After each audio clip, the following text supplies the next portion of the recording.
We just saw Chappie, and on this show I take my friends, we go see a movie, we review it in the car, and then we have a discussion. The review part is spoiler-free, so if you're on the fence or looking for a recommendation, you can watch this video, find out what we thought, whether we recommend it, and if you're looking for a spoiler discussion with all the information, what we thought, if you've already seen the movie or don't care to and just want to know everything, watch the discussion video. That's a separate video now, and we'll get into all the details there.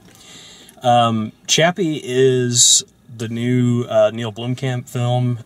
It's about a robot that becomes artificially intelligent, has an actual consciousness, can learn, can feel, all those sorts of things.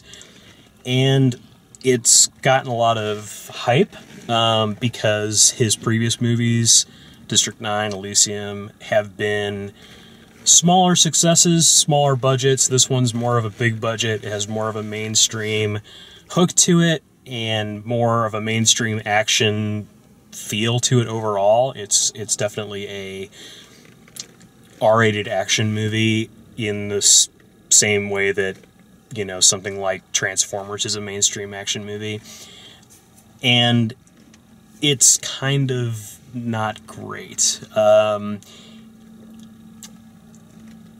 I wouldn't recommend it for a number of reasons, but mostly because the story is really clunky.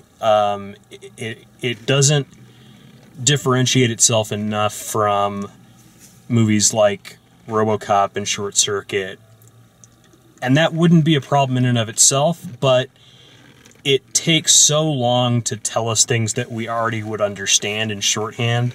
We already understand what... We've seen movies with intelligent, sentient robots. We've seen AI work before.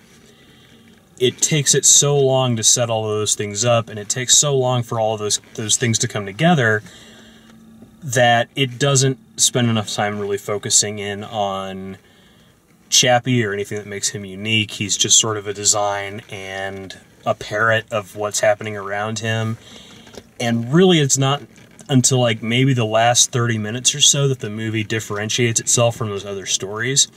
So it feels like a slog. It feels like a long way toward that interesting part, that thing that they do that's unique. Definitely, I would say check it out on a rental or on Netflix, Redbox, any of that kind of stuff. There's some interesting ideas in it. There's some good stuff in it. It just needs to be... The story needed to be tighter for me. Some of the acting was pretty bad, and I was a little taken out of it by all of the sort of fourth wall shattering stuff that they were doing with Antwoord, just because I'm familiar with who they are. But all that being said, you know, if you're a huge Neil Blomkamp fan and you're going to see it in IMAX, it was great visually.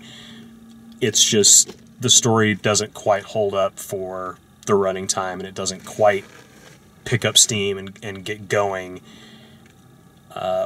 Or do anything different for a long period of time. So that's my review. What do you guys think?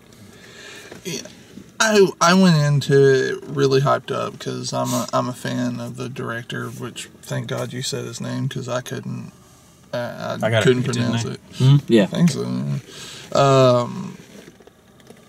It was a mess. It was a total mess. I don't know if he was going for an homage to some of these great sci-fi films from the past,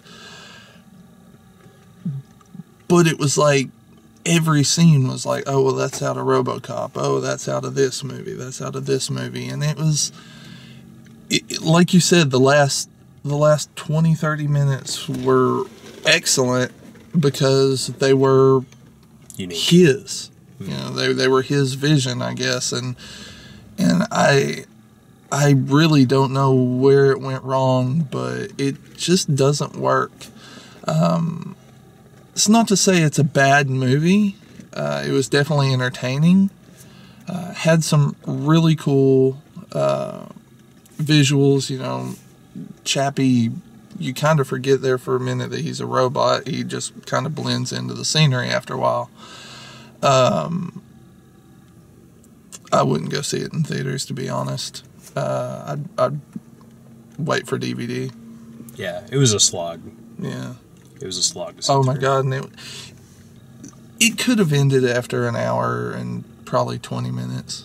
Like, there was so much that could have been cut out that was just useless. Mm-hmm. What'd you think, Al? Well, I thought it was good, but not great. I'm also a fan of Neil Blomkamp, and I love District 9, although I was under the impression Elysium was the one with the big budget. Mm-hmm. So this one felt a little more scaled back than Elysium. And Oh, yeah, that's true. Yeah, reused you're right. the same location like so many times. It felt kind of like small, but not in a good way for me, because... but like moments and sections of the film I thought were really cool, and they were what his strength is, the aesthetically stylish action sequences that don't overuse slow-mo, but just set up a cool action scenario, and we got more of that in the last 30 minutes, which definitely, that was the best part of the movie. I wish the whole movie was more like that, more tight, more focused. That's why I like District 9. There was not a whole lot in that film that didn't need to be there.